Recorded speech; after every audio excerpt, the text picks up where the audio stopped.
निरीस की स्टडी करते हैं, इसको नियंथस भी बोलते हैं, निरीस को सैंड वॉर्म भी बोलते हैं क्योंकि ये सैंड में बिल बना के रहता है। इसको क्लैम वॉर्म भी बोलते हैं क्योंकि ये जब सैंड में बिल बना के रहता है तो ये मान लीजिए सैंड का सरफेस है तो ये उसमें यू शेप में रहता है। ये हायर नॉन कॉर्डेट्स होते हैं। एनालिडा, आर्थ्रोपोडा, इकाइनोडर्मेटा और मोलस्का हायर नॉन कॉर्डेट होते हैं। इनका क्लासिफिकेशन देखें तो सब किंगडम यूमेटाजोआ होता है, फाइलम एनिलिडा होता है जिनमें इनकी बॉडी इलोंगेटेड होती है, सिलेंड्रिकल होती है और वर्मीफॉर्म होती है। इनमें मेटामेरिज्म प्रेजेंट होता है, इनकी बॉडी सेगमेंटेड होती है, क्यूटिकल प्रेजेंट होता है और लोकोमोशन के लिए सीटे प्रेजेंट होते हैं। बायलैटरल सिमेट्री होती है, ट्रिप्लोब्लास्टिक होते हैं, सिलोमेट होते हैं और ऑर्गन सिस्टम प्रेजेंट होता है। इनकी क्लास पोलिकीटा होती है जिनमें इनकी बॉडी का जो एंटीरियर पार्ट होता है वो हेड और माउथ में डिफरेंशिएटेड होता है और हेड पे आइज़ और टेंटिकल्स प्रेजेंट होते हैं और इनके ट्रंक में पैरापोडिया प्रेजेंट होते हैं। इनका ऑर्डर इरेंशिया होता है जिसमें ट्रंक सेगमेंटेड होता है और जो ट्रंक के जो सेगमेंट होते हैं वो सिमिलर होते हैं। इनका जो फैरिंग्स होता है वो इवर्सिबल होता है, मतलब जब प्रे को कैच करता है तो वो अपनी बॉडी से बाहर निकल सकता है और इनके फैरिंग्स में क्यूटिकुलर जो प्रेजेंट होते हैं और टीथ लाइक स्ट्रक्चर प्रेजेंट होते हैं जिनको डेंटिकल्स बोलते हैं। इनका जीनस निरीस या नियंथस है। मैराइन होते हैं और इंटरटाइडल जोन के आसपास पाए जाते हैं। ये बरोज़ में रहते हैं, जो सी का बॉटम होता है वहाँ बरो बना के रहते हैं और नॉक्टर्नल होते हैं, रात में अपनी बरो से बाहर निकलते हैं और प्रीडेटरी होते हैं और रात में ये स्मॉल एनिमल्स को अपना शिकार बनाते हैं, कार्निवोरस होते हैं। निरीस की जो कॉमन स्पीसीज़ हैं वो निरीस वायरेंस, निरीस पेलाजिका, निरीस सक्सीनिया, निरीस ड्यूमेरिलाई होते हैं और इनमें जो सबसे कॉमन होते हैं वो निरीस वायरेंस और ड्यूमेरिली होते हैं। और जो निरीस वायरेंस होते हैं वो उनको सैंड वॉर्म भी बोलते हैं और जो निरीस सक्सीनिया होते हैं उनको क्लैम वॉर्म भी बोलते हैं। इनकी बॉडी डोर्सोवेंट्रली फ्लैट होती है, सेगमेंटेड होती है और इनकी जो लेंथ होती है वो 30 से 40 सेंटीमीटर होती है और इनकी बॉडी में 80 to 120 सेगमेंट्स प्रेजेंट होते हैं। इनकी बॉडी 3 पार्ट्स में डिवाइड होती है। जो एंटीरियर पार्ट होता है वो हेड होता है, इनमें सेफलाइजेशन होता है, इनमें डिस्टिंक्ट हेड प्रेजेंट होता है। हेड को एक्रोन भी बोलते हैं। फिर हेड के नीचे ट्रंक प्रेजेंट होता है और ट्रंक के नीचे जो एनल सेगमेंट होते हैं वहाँ पे पाइजीडियम प्रेजेंट होता है। तो जो हेड होता है उसमें एंटीरियर प्रोस्टोमियम प्रेजेंट होता है और एक पोस्टीरियर पेरिस्टोमियम प्रेजेंट होता है। ट्रंक पे बहुत सारे पैरापोडिया प्रेजेंट होते हैं और एनल सेगमेंट में एनल, सिराई और सेंसरी पैपिले प्रेजेंट होते हैं। इसका फिगर अभी देखते हैं। फिगर में देखें तो ये जो इनका ये सबसे आगे वाला पोर्शन है वो हेड है, हेड को एक्रोन भी बोलते हैं और इनका हेड का जो एंटीरियर पार्ट है उसको प्रोस्टोमियम बोलते हैं। आप जो देख पा रहे हैं ये क्या है, प्रोस्टोमियम है और प्रोस्टोमियम के नीचे क्या प्रेजेंट होता है, पेरिस्टोमियम प्रेजेंट होता है और ये जो पेरिस्टोमियम होता है वो बॉडी का पहला सेगमेंट होता है। जैसे आप देख पा रहे हैं ये क्या है, ये बॉडी का पहला सेगमेंट है और इसको अपन क्या बोलते हैं, पेरिस्टोमियम बोलते हैं और पेरिस्टोमियम के ऊपर ये जो दिख रहा है ये क्या है, प्रोस्टोमियम है। तो इनके हेड में 2 पार्ट प्रेजेंट होते हैं। सबसे आगे वाला जो होता है वो प्रोस्टोमियम होता है और जो बॉडी का पहला सेगमेंट है जिसको पेरिस्टोमियम बोलते हैं वो प्रेजेंट होता है। और इनके प्रोस्टोमियम में कौन कौन से स्ट्रक्चर प्रेजेंट होते हैं, आइज़ प्रेजेंट होते हैं, जो 2 गोल गोल आप देख पा रहे हैं ये 4 आइज़ होती हैं और टेंटिकल्स प्रेजेंट होते हैं। ये आप जो देख रहे हैं ये क्या है, टेंटिकल्स प्रेजेंट है और पाल्प प्रेजेंट होता है। प्रोस्टोमियम में पाल्प प्रेजेंट होता है और पेरिस्टोमियम में क्या प्रेजेंट होते हैं, ये सिराई प्रेजेंट होते हैं। जैसे आप देख पा रहे हैं ये पेरिस्टोमियम है और पेरिस्टोमियम से क्या अराइज हो रहे हैं, सिराई अराइज हो रहे हैं। और ये जो प्रोस्टोमियम और पेरिस्टोमियम होता है इन दोनों के बीच में, इनके ऑपोजिट साइड में देखें अपन, इनके वेंट्रल साइड में देखें तो माउथ प्रेजेंट होता है। तो ये अपन ने हेड का पार्ट देख लिया। हेड को थोड़ा सा अपन दूसरे डायग्राम में देखते हैं। हेड का स्ट्रक्चर देखते हैं तो ये क्या है, ये प्रोस्टोमियम है जो आप देख पा रहे हैं और इसका ये जो पहला सेगमेंट है वो क्या है, ये क्या है, बॉडी का पहला सेगमेंट है, इसको क्या बोलते हैं, पेरिस्टोमियम बोलते हैं। और पेरिस्टोमियम के ऊपर या पेरिस्टोमियम के आगे क्या होता है, प्रोस्टोमियम होता है। और इस प्रोस्टोमियम में आप देख पा रहे हैं क्या है, आइज प्रेजेंट होती हैं और ये 2 टेंटिकल प्रेजेंट होते हैं और ये साइड में क्या है, पाल्प है। तो प्रोस्टोमियम में कौन कौन से स्ट्रक्चर प्रेजेंट है, आई प्रेजेंट है, टेंटिकल प्रेजेंट है और प्रोस्टोमियम प्रेजेंट है। और फिर पेरिस्टोमियम की बात करें तो ये पेरिस्टोमियम में क्या है, ये पेरिस्टोमियल सिराई प्रेजेंट है। जैसे कि आप ये देख पा रहे हैं तो ये क्या है, पेरिस्टोमियल सिराई है। तो ये देखा अपन ने हेड का स्ट्रक्चर। हेड के नीचे ट्रंक प्रेजेंट होता है और ये जो ट्रंक होता है उसमें ये आप देख पा रहे हैं ये क्या होता है, मेटामेरिकली सेगमेंटेड होता है। इसमें सेगमेंट्स प्रेजेंट होते हैं और जो सेगमेंट होते हैं उनको अपन मेटामियर्स बोलते हैं, मेटामियर्स या फिर सोमाइट्स बोलते हैं। और जो हर एक सेगमेंट है उस पर आप देख पा रहे हैं क्या प्रेजेंट होते हैं, पैरापोडिया प्रेजेंट होते हैं। 1 पेयर पैरापोडिया प्रेजेंट होते हैं, मतलब एक सेगमेंट में 2 पैरापोडिया, एक इस तरफ और एक इस तरफ पैरापोडिया प्रेजेंट होते हैं। और फिर ट्रंक का जो पोस्टीरियर एंड होता है उसको अपन पाइजीडियम बोलते हैं। ये टर्म बहुत इंपॉर्टेंट है, इसको क्या बोलते हैं, पाइजीडियम बोलते हैं या एनल सेगमेंट्स बोलते हैं। और इसका जो पाइजीडियम होता है वहाँ पे क्या प्रेजेंट होता है, एक तो एनस प्रेजेंट होगा और एनल सिराई प्रेजेंट होंगे और कुछ सेंसरी पैपिला प्रेजेंट होंगे। तो ये अपने इसकी पूरी बॉडी की स्टडी करी।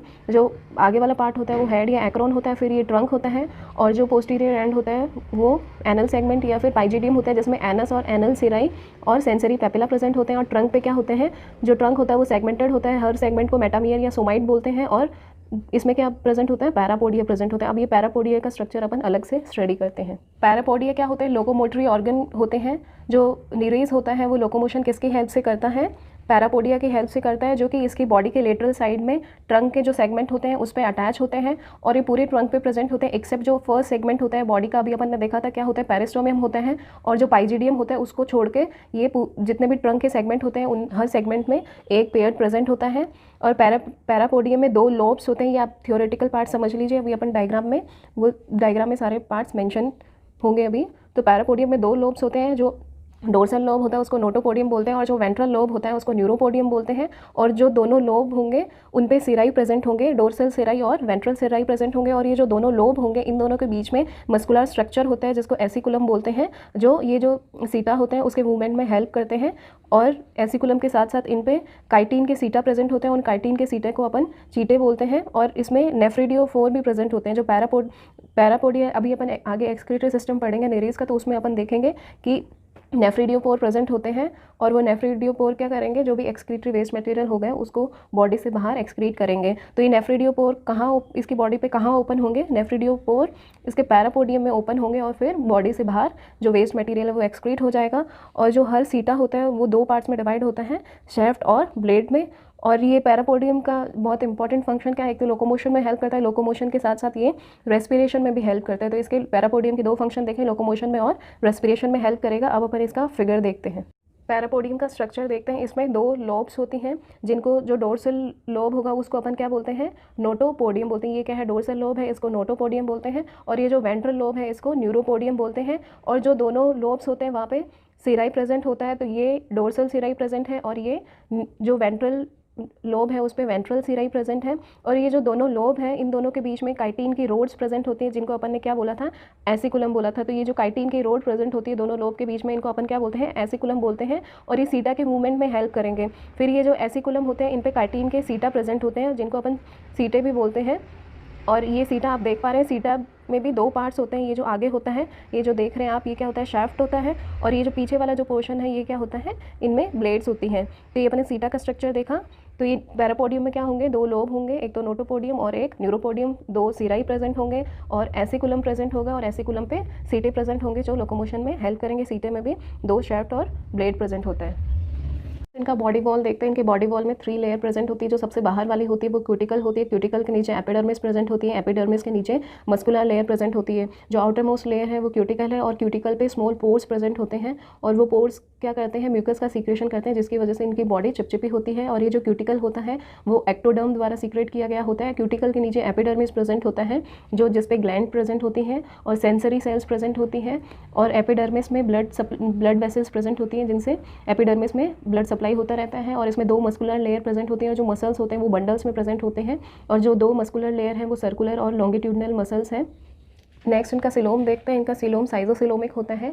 साइजोसिलोमिक मतलब जो सिलोमिक कैविटी का फॉर्मेशन होगा वो किससे होगा, मेसोडर्मल स्प्लिट से होगा। जब मेसोडर्म स्प्लिट होगा और उससे जो कैविटी बनेगी उसको अपन क्या बोलते हैं, साइजोसिलोम बोलते हैं। और इनका जो सिलोम होता है वो सेप्टा से डिवाइड होता है, कंपार्टमेंट्स में डिवाइड होता है इंटरसेगमेंटल सेप्टा से। और जो सिलोमिक फ्लूइड होता है उसमें अमीबॉइड सेल्स प्रेजेंट होते हैं, जिनको सिलोमोसाइट्स बोलते हैं। और इनकी जो सिलोमिक कैविटी होती है उसमें जो आउटर लेयर होती है वो पैराइटल पेरिटोनियम होती है और अंदर वाली जो लेयर होती है वो विसरल पेरिटोनियम होती है। तो अपन ने देखा इनमें साइजोसिलोम प्रेजेंट होता है, जो कि इंटरसेगमेंटल सेप्टा से कंपार्टमेंट में डिवाइड होता है। और इनके फ्लूइड में अमीबॉइड सेल्स प्रेजेंट होती हैं।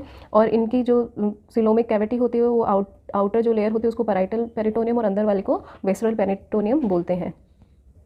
इनके लोकोमोशन को देखते हैं। ये 3 तरह से मूवमेंट कर सकते हैं, क्रॉल कर सकते हैं मतलब ब्रेक सकते हैं, बरो करते हैं मतलब ये मिट्टी में बरो बना के रहते हैं, बिल बना के रहते हैं और ये एक्टिवली स्विम भी कर सकते हैं। इनमें जो क्रॉलिंग या रेंगने का जो मूवमेंट होता है वो पैरापोडिया की हेल्प से होता है, और जो स्विमिंग होती है इनमें वो लॉन्गिट्यूडनल जो मसल्स होते हैं उनकी कॉन्ट्रैक्शन की हेल्प से इनकी बॉडी स्विम करती है, और इसमें जो मूवमेंट होगा वो लेटरल अंडुलेशन बॉडी के मूवमेंट से होगा, और स्विमिंग में पैरापोडिया भी हेल्पफुल होते हैं। अब नेक्स्ट इनका डाइजेस्टिव सिस्टम पढ़ते हैं। इनका जो डाइजेस्टिव सिस्टम में जो एलिमेंट्री कैनाल होती है वो कंप्लीट होती है, मतलब इनमें माउथ और एनस प्रेजेंट होगा, और इनका जो डाइजेस्टिव सिस्टम होता है वो 3 पार्ट्स में डिवाइड होता है, फोरगट, मिड गट और हाइंड गट में।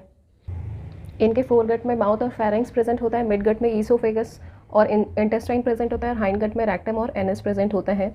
इनके फोरगट में जो फूड का मूवमेंट होगा वो देखते हैं। सबसे पहले खाना माउथ में आएगा, माउथ से बकल कैविटी में आएगा, और इनके बकल कैविटी में टीथ प्रेजेंट होते हैं जिनको डेंटिकल्स भी बोलते हैं। फिर जो बकल कैविटी वो किस में ओपन होगी, फेरिंग्स में ओपन होगी। इनका फेरिंग्स लार्ज होता है, और जो फेरिंग्स की जो इंटरनल लेयर होती है वो क्यूटिकल से लाइंड होती है। फेरिंग्स में एक पेयर जो प्रेजेंट होते हैं, जबड़े प्रेजेंट होते हैं, और इनमें प्रोट्रूशन होता है। प्रोट्रूशन मतलब ये अपने प्रे को कैच करने के लिए फेरिंग्स बॉडी से बाहर निकल जाता है, और ये जो प्रोट्रूशन होता है माउथ का वो किसकी हेल्प से होता है, प्रोट्रैक्टर मसल की वजह से होता है। और जब वापस फेरिंग्स का या माउथ का अपन वापस बॉडी में विड्रॉ करते हैं तो वो किसके हेल्प से हो रहा है, रिट्रैक्टर मसल की वजह से हो रहा है। तो जो प्रोट्रूशन होगा वो प्रोट्रैक्टर मसल की वजह से, और वापस जो रिट्रैक्शन होगा वो रिट्रैक्टर मसल्स की वजह से होगा। फिर मिड गट में क्या होता है, इनमें ईसोफेगस और स्टमक प्रेजेंट होता है, और इंटेस्टाइन प्रेजेंट होता है। ईसोफेगस जो होते हैं, ईसोफेगस में अपन ने देखा था इनकी जो ट्रंक होता है उसमें वो सेगमेंट्स में डिवाइड होता है। तो ईसोफेगस में 5 सेगमेंट्स प्रेजेंट होते हैं, और ईसोफेगस में ग्लैंड्स भी प्रेजेंट होते हैं। और इनका जो स्टोमक और इंटेस्टाइन होता है वो एक ही होता है, क्योंकि इनका जो स्टोमक होता है वो डिस्टिंक्ट स्टोमक इज एब्सेंट, क्योंकि जो डिस्टिंक्ट स्टोमक होता है वो एब्सेंट होता है। तो स्टोमक और इंटेस्टाइन को एक ही मानते हैं, और इंटेस्टाइन में भी क्या होती हैं, ग्लैंड सेल्स होती हैं, और ईसोफेगस में भी क्या होती हैं, ग्लैंड्स प्रेजेंट होते हैं। फिर हाइंडगट में रेक्टम और एनस प्रेजेंट होता है। तो खाना माउथ से बकल कैविटी में आएगा, बकल कैविटी में फेरिंग्स से ईसोफेगस और स्टमक इंटेस्टाइन में, और उसके बाद रेक्टम से होते हुए बाहर एनएस से एक्सक्रीट कर दिया जाएगा। नेक्स्ट डाइजेस्टिव सिस्टम का डायग्राम देखते हैं। इनके डाइजेस्टिव सिस्टम में माउथ होता है, माउथ के नीचे बकल कैविटी प्रेजेंट होती है, और बकल कैविटी में टीथ प्रेजेंट होते हैं जिनको अपन डेंटिकल्स बोलते हैं, ये रहे डेंटिकल्स। और फिर बकल कैविटी से नीचे क्या होता है, फेरिंग्स होता है, और फेरिंग्स से आप देख रहे हैं ये क्या होता है, फेरिंग्स लार्ज चैम्बर होता है, और ये जो अंदर वाली जो लेयर होती है वो क्यूटिकल से लाइंड होती है। और इसमें एक पेयर जो होते हैं, एक पेयर मतलब 2 जो हैं, जैसे ये दिख रहे हैं ये क्या है, जो प्रेजेंट है, और इसमें प्रोट्रैक्टर और रिट्रैक्टर मसल होते हैं। फिर उसके नीचे फेरिंग्स के नीचे ईसोफेगस है, आप देख पा रहे हैं क्या है, ईसोफेगस, और ये 5 सेगमेंट में प्रेजेंट होता है, और इसमें ईसोफेजियल ग्लैंड्स प्रेजेंट होती हैं। फिर उसके नीचे आप देख पा रहे हैं यहाँ पे क्या है, ये स्टोमक और इंटेस्टाइन एक ही है, क्योंकि इसमें डिस्टिंक्ट जो स्टोमक होता है वो एब्सेंट होता है। तो स्टोमक इंटेस्टाइन क्या होते हैं, एक ही होते हैं, और इसके इंटेस्टाइन में भी क्या होते हैं, ग्लैंड सेल्स प्रेजेंट होती है। फिर नीचे क्या होता है, रेक्टम और एनस होता है। तो अभी इनका अपन प्रोसेस देखते हैं कि कैसे ये प्रे को अंदर लेते हैं, कैसे उसका डाइजेशन होता है, कैसे प्रोसेस होती है। कार्निवोरस होते हैं, क्रस्टेशियन, मोलस्का और स्पंज को खाते हैं, और ये जब प्रे इनको बाहर पानी में दिखता है तो ये क्या करता है, फेरिंग्स में इवर्जन होता है, और जो प्रेजेंट होती है वो जो प्रे होता है उसको ग्रैब्स कर लेती है। उसके बाद में प्रे कैप्चर होने के बाद में वापस से जो फेरिंग्स का इवर्जन हुआ था उसका जो रिट्रैक्शन मसल होते हैं उसकी हेल्प से रिट्रैक्शन होगा, और ये जो डेंटिकल्स प्रेजेंट होती है ये क्या करती है, खाने को चबा लेती हैं, मैस्टिगेट कर लेती हैं। फिर उसके बाद में क्या होता है, पेरिस्टालसिस होता है, और पेरिस्टालसिस से खाना कहाँ आ जाएगा, इंटेस्टाइन में आ जाएगा, और इंटेस्टाइन में एक्स्ट्रा सेलुलर डाइजेशन होगा। जो अपन ने देखी थी इंटेस्टाइन में ग्लैंड्स प्रेजेंट होती है, वो क्या करेगी, डाइजेस्टिव जूस सीक्रेट करेगी, और उससे डाइजेशन होगा। और यहाँ स्टोमक और इंटेस्टाइन में डाइजेशन होने के बाद में एब्जॉर्प्शन होगा, और जो अनडाइजेस्टेड फूड होगा वो एनएस के थ्रू बाहर इजेक्ट हो जाएगा। ये जो रेस्पिरेशन होता है वो बॉडी वॉल और पैरापोडिया से होता है। बाहर जो पानी में ऑक्सीजन डिफ्यूज़ होती है वो पार्शियल प्रेशर की डिफरेंस की वजह से बॉडी में डिफ्यूज़ होती है, और जो अंदर जो CO2 प्रोड्यूस होती है वो डिफ्यूजन से बाहर सराउंडिंग वाटर में डिफ्यूज़ कर दी जाती है। तो मेन जो इसका रेस्पिरेशन होता है वो बॉडी वॉल से होता है, और पैरापोडिया भी इसमें हेल्प करता है। अब इसका ब्लड वस्कुलर सिस्टम देखते हैं। इसका ब्लड वस्कुलर सिस्टम क्लोज्ड होता है, और इसके क्लोज्ड वस्कुलर सिस्टम में ब्लड और ब्लड वेसल्स प्रेजेंट होगी, उसके साथ अमीबॉइड कॉर्पसल्स भी, ब्लड कॉर्पसल्स भी प्रेजेंट होते हैं। इनका जो ब्लड वस्कुलर सिस्टम क्लोज तो होता है बट उसमें हार्ट होता है वो एब्सेंट होता है, और इनका जो ब्लड वस्कुलर सिस्टम होता है, इनका ब्लड रेड कलर का होता है जिसमें रेस्पिरेटरी पिगमेंट प्रेजेंट होता है, हीमोग्लोबिन या एरिथ्रोक्यूरोरिन जो कि प्लाज्मा में डिजॉल्व होता है। इनकी जो ब्लड वेसल्स होती हैं उनमें 3 तरह की ब्लड वेसल्स प्रेजेंट होती हैं जो अभी अपन स्टडी करते हैं। ब्लड वस्कुलर सिस्टम देखते हैं। इनके ब्लड वस्कुलर सिस्टम में अपन ने देखा हार्ट एब्सेंट होता है, और क्या प्रेजेंट होता है, ब्लड और ब्लड वेसल्स होती हैं। इनकी ब्लड वेसल इतनी कॉन्ट्रैक्टाइल होती हैं कि वो हार्ट का कॉन्ट्रैक्शन और ब्लड के पंपिंग का काम करती हैं। इनमें 3 तरह की ब्लड वेसल्स होती हैं, एक तो डोर्सल ब्लड वेसल, और एक वेंट्रल ब्लड वेसल, और एक थर्ड होती है न्यूरल या सब न्यूरल ब्लड वेसल। ये जैसे नीरस की बॉडी है, और ये क्या होती है, माउथ है, फेरिंग्स है, एसोफेगस है, इंटेस्टाइन है, और यहाँ पे क्या प्रेजेंट होता है, नर्व कोड प्रेजेंट होती है। अभी नर्वस सिस्टम में अपन आगे देखेंगे यहाँ क्या होता है, नर्व कोड प्रेजेंट होता है। और ये क्या हुआ इसका डोर्सल साइड हुआ, और ये क्या हुआ इसकी बॉडी का वेंट्रल साइड हुआ। अब अपन देखते हैं ये जो डोर्सल ब्लड वेसल होगी वो एलिमेंट्री कैनाल के ऊपर ब्लड सप्लाई करेगी। ये क्या होता है, ये इसका एलिमेंट्री कैनाल है। ये आप देख रहे हैं, मान लीजिए यहाँ पे माउथ है, ये बॉडी के अंदर में माउथ है, फेरिंग्स, इसोफेगस, इंटेस्टाइन, ये इसका क्या है, एलिमेंट्री कैनाल मान लीजिए आप।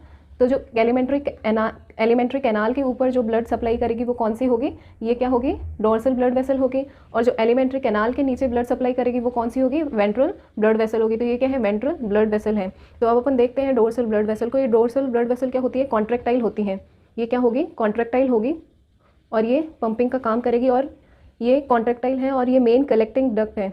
ये किसका काम करती हैं, ब्लड को कलेक्ट करती हैं। और ये इनका जो ब्लड कलेक्शन की जो डायरेक्शन है वो क्या है, बॉडी के जो पोस्टीरियर सेगमेंट होते हैं वहाँ से ये ब्लड कलेक्ट करेगी, और कहाँ लेके जाएगी, एंटीरियर सेगमेंट में लेके जाएगी।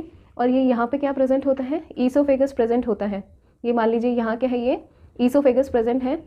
तो ये डोर्सल ब्लड वेसल एक तो एलिमेंट्री कैनाल के ऊपर प्रेजेंट होती है, कॉन्ट्रैक्टाइल होती है, और मेन कलेक्टिंग डक्ट होती है। और ये पोस्टीरियर सेगमेंट से एंटीरियर सेगमेंट की तरफ ब्लड कलेक्ट करेगी, और ये यहाँ ईसोफेगस में आके बाइफर्केट हो जाएगी।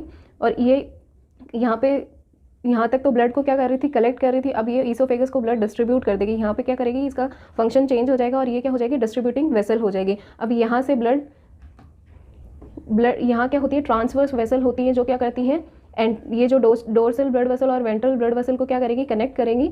और ये ईसोफेगस से फिर इधर क्या होता है, ये वेंट्रल वेसल प्रेजेंट होती है, और ये वेंट्रल वेसल क्या करेगी, ब्लड को डिस्ट्रीब्यूट करेगी। कलेक्ट तो किसने किया, डोर्सल ने किया। और अब ये इनको जो कलेक्ट किया वो ब्लड है, उसको प्यूरीफाई होने के बाद डिस्ट्रीब्यूट कौन करेगी, वेंट्रल ब्लड वेसल करेगी, जो कि एलिमेंट्री कैनाल के नीचे प्रेजेंट है। और इनकी डायरेक्शन क्या होगी, ये एंटीरियर से पोस्टीरियर साइड की तरफ ब्लड को डिस्ट्रीब्यूट करेगी। ये नॉन कॉन्ट्रैक्टाइल होती हैं, और ये मेन डिस्ट्रीब्यूटिंग ब्लड वेसल होती है। फिर तीसरी तरह की जो सब न्यूरल ब्लड वेसल है, इनका काम क्या होता है, ये जो बॉडी की ये जो नर्व कोड है, नर्व कोड के नीचे प्रेजेंट होती है ये।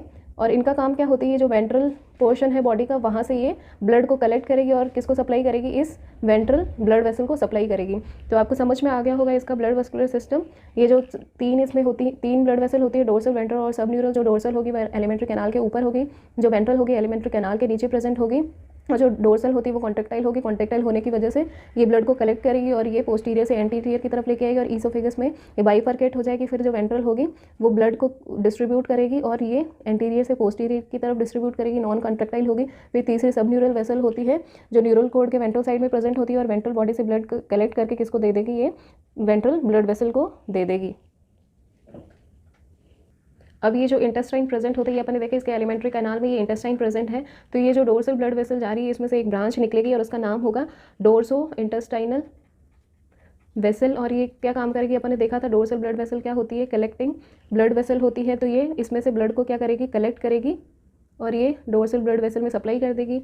और यहाँ पे एक वेंट्रो इंटेस्टाइनल वेसल होती है, जो क्या करेगी, इस वेंट्रल ब्लड वेसल में से निकलेगी, और ये इसको इंटेस्टाइन को ब्लड सप्लाई करेगी। तो ये अपन ने देखा वेंट्रो इंटेस्टाइनल वेसल और डोर्सो इंटेस्टाइनल वेसल। अब इसका एक्सक्रीटरी सिस्टम देखते हैं। एक्सक्रीटरी सिस्टम देखते हैं, इनमें एक पेयर नेफ्रिडिया प्रेजेंट होते हैं हर एक सेगमेंट में, और नेफ्रिडिया की जो बॉडी होती है उसमें सिंक्शियल कनेक्टिव टिश्यू प्रेजेंट होता है, और नेफ्रिडियल ट्यूब्यूल्स प्रेजेंट होते हैं, जिनको एक्सक्रीटरी ट्यूब्यूल्स भी बोलते हैं। तो अब क्या क्या प्रेजेंट होता है, नेफ्रिडिया में एक तो सिंक्शियल कनेक्टिव टिश्यू प्रेजेंट होती है, और नेफ्रिडियल ट्यूब्यूल्स प्रेजेंट होते हैं, और दो पोर होते हैं, एक तो सीलेटेड फनल या उसको नेफ्रोस्टोम भी बोलते हैं, या फिर नेफ्रिडियोपोर भी बोलते हैं। जो अपन ने जब पैरापोडिया पढ़ा था तो उसके पैरापोडिया के स्ट्रक्चर में अपन ने देखा था कि क्या होते हैं, नेफ्रिडियोपोर प्रेजेंट होते हैं। तो ये नेफ्रिडियोपोर कहाँ ओपन होंगे, पैरापोडियम में ओपन होंगे। तो और इनका जो वेस्ट होगा, ये जो सिलोमिक फ्लूइड में और ब्लड में जो वेस्ट होता है वहाँ से कलेक्ट करके ये नेफ्रिडियोपोर से बाहर क्या कर देते हैं, वेस्ट को एक्सक्रीट कर देते हैं। तो ये अपन ने देखा इसका एक्सक्रीटरी सिस्टम। इनके एक्सक्रीटरी सिस्टम में क्या होगा, सिंक्शियल कनेक्टिव टिश्यू प्रेजेंट होगा, और नेफ्रिडियल ट्यूब्यूल प्रेजेंट होगा, और दो पोर प्रेजेंट होते हैं, एक तो नेफ्रोस्टोम और जो एंटीरियर पोर होगा उसको नेफ्रोस्टोम बोलते हैं या फनल बोलते हैं, जो सिलेटेड होता है। और ये जो पोस्टीरियर लेट्रो पोस्टीरियर साइड में जो पोर प्रेजेंट होता है उसको नेफ्रेडियो पोर बोलते हैं। और इसको ये यहाँ पे क्या होती है, टर्मिनल डक्ट प्रेजेंट होती है, और जो भी वेस्ट मटेरियल होगा वो इस नेफ्रेडियो पोर से बाहर पैरापोडियम के बेस पे ओपन होगा और बॉडी से बाहर एक्सक्रीट हो जाएगा। अब इसका नर्वस सिस्टम देखते हैं। नर्वस सिस्टम में अपन देखते हैं सबसे पहले क्या प्रेजेंट होता है, बाई लॉब्ड, ये देख रहे हैं आप 2 लॉब्ड, ये क्या होता है, सेरेब्रल गैंग्लिया प्रेजेंट होता है जिसको ब्रेन भी बोलते हैं। और ये क्या करता है, जो प्रोस्टोमियल और पेरिस्टोमियल रीजन है उसको सप्लाई, नर्व सप्लाई करेगा। उसके जो भी टेंटेकल्स, पाल्प और आइज होते हैं उनको ये नर्व सप्लाई करता है। उसके बाद में आप ये देख रहे हैं ये 2 क्या होते हैं, ईसोफेजियल कनेक्टिव्स होते हैं। और ईसोफेजियल कनेक्टिव से फिर नीचे ये क्या होती है, वेंट्रल नर्व कोड होती है। और ये वेंट्रल नर्व कोड, इनके जो करस्पॉन्डिंग सेगमेंट होते हैं दोनों तरफ, उन दोनों करस्पॉन्डिंग सेगमेंट को क्या करेगी, नर्व सप्लाई करेगी। तो ये अपन ने देखा इसका नर्वस सिस्टम। इसमें क्या होते हैं, ब्रेन प्रेजेंट होता है जो कि बाइलोब सेरेब्रल गैंग्लिया होते हैं, और 2 ईसोफेजियल कनेक्टिव्स होते हैं, और उनसे फिर नीचे ये जो वेंट्रल नर्व कोड निकलती है। नेक्स्ट के सेंस ऑर्गन, इनमें टैक्टाइल ऑर्गन्स प्रेजेंट होते हैं हेड या एक्रोन रीजन पे, जिसमें प्रोस्टोमियल टेंटिकल्स या प्रोस्टोमियल पैल्पाई और पेरिस्टोमियल सेराई पे प्रेजेंट होते हैं।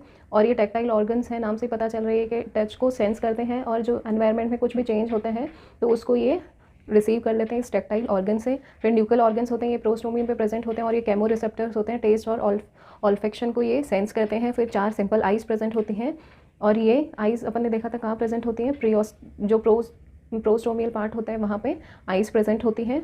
और इन आइज में क्या होंगे, रेटिना होगा, प्यूपिला होगा, लेंस होगा, और एक सर्कुलर अपर्चर होगा। तो ये अपन ने देखे इसके सेंस ऑर्गन्स। इनका रिप्रोडक्टिव सिस्टम ये डायशियस होते हैं, जिसमें मेल और फीमेल अलग अलग बॉडी में प्रेजेंट होते हैं। इनमें जो गोनाड्स का डेवलपमेंट होगा वो सिर्फ ब्रीडिंग सीजन में होगा, और इनका ब्रीडिंग सीजन कब होता है, समर में होता है। और ये जो स्पर्मेटोगोनिया और oogonia का जो मैचुरेशन होगा वो सिलोमिक कैविटी के अंदर ही होगा, और उनके मैचुरेशन से जो स्पर्मेटोजोआ और ओवा का डेवलपमेंट होगा, और जो गैमेट्स का जो फॉर्मेशन होता है वो सिलोमिक एपिथीलियम से होगा।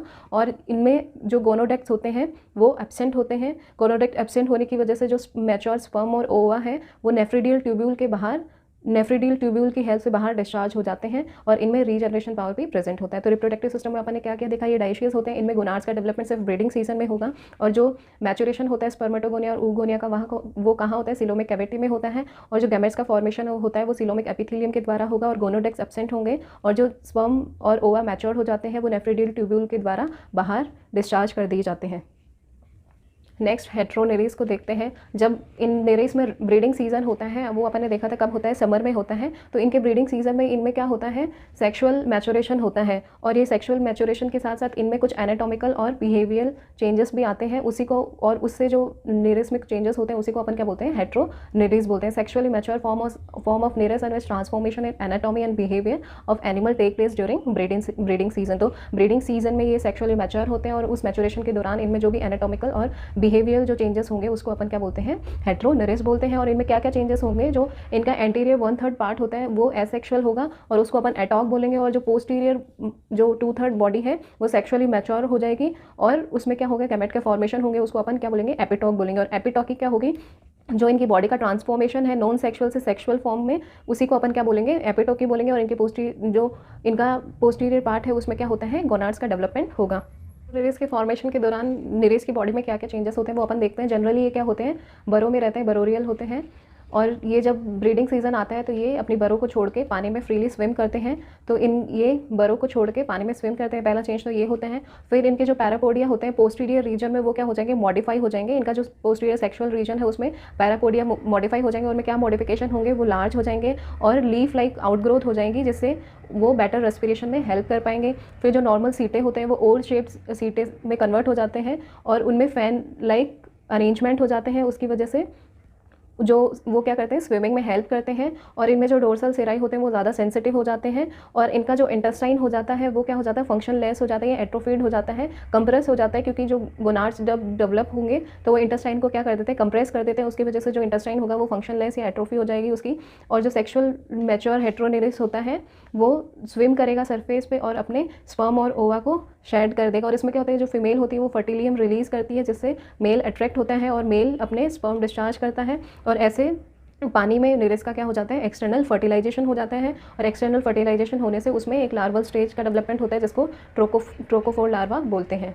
फोर लार्वा का डेवलपमेंट देखते हैं। जो ट्रोकोफोर लार्वा होता है वो सीलिएटेड होता है, अनसेगमेंटेड होता है, पियर शेप्ड का होता है। जैसे आप देख पा रहे हैं ये क्या होता है, नाशपाती के आकार का होता है। और इसके जो एपिकल पार्ट होता है वहाँ पे एक एपिकल प्लेट प्रेजेंट होती है और उस एपिकल प्लेट पे सीलिया प्रेजेंट होते हैं और उस एपिकल प्लेट के नीचे एपिकल गैंग्लियन प्रेजेंट होते हैं। फिर प्रोटोटॉर्क प्रेजेंट होता है, जो कि ये यहाँ पे क्या है, माउथ प्रेजेंट है। आप देख रहे हैं ये क्या है, माउथ प्रेजेंट है। तो ये जो माउथ है उसको, ये माउथ के जो माउथ का एंटीरियर जो पोर्शन है उसको अनसर्कल करता है ये प्रोटोटॉर्क। और प्रोटोटॉर्क के नीचे क्या प्रेजेंट होता है, ये मेटाटॉर्क प्रेजेंट होता है। और ये जो माउथ के नीचे का जो रीजन है उसको अनसर्कल करता है और ये मेटाटॉर्क लोकोमोशन और फूड गैदरिंग में हेल्प करता है। इसमें जो डाइजेस्टिव ट्रैक होता है वो कंप्लीट होता है। ये देखिए इसमें क्या है, माउथ प्रेजेंट और यहाँ पे क्या है, एनस प्रेजेंट है। तो इसकी जो डाइजेस्टिव ट्रैक होता है वो कंप्लीट होता है। और एडवांस ट्रोकोफोर को अपन नेक्टोकीटे बोलते हैं। और ये ट्रोकोफोर लार्वा में डेवलपमेंट होने के बाद ये बॉटम में चला जाएगा और बॉटम में इसका फिर क्या होगा, फर्दर डेवलपमेंट होगा और ये अडल्ट निरीज में कन्वर्ट हो जाएगा। एडल्ट निरीज का फॉर्मेशन हो जाएगा। तो ये अपन ने देखा निरीज, उसके जनरल कैरेक्टर्स और उसकी लाइफ हिस्ट्री। आपको इसके नोट्स नीचे लिंक में अवेलेबल है, वहाँ से आप जाके डाउनलोड कर सकते हैं। Thank you.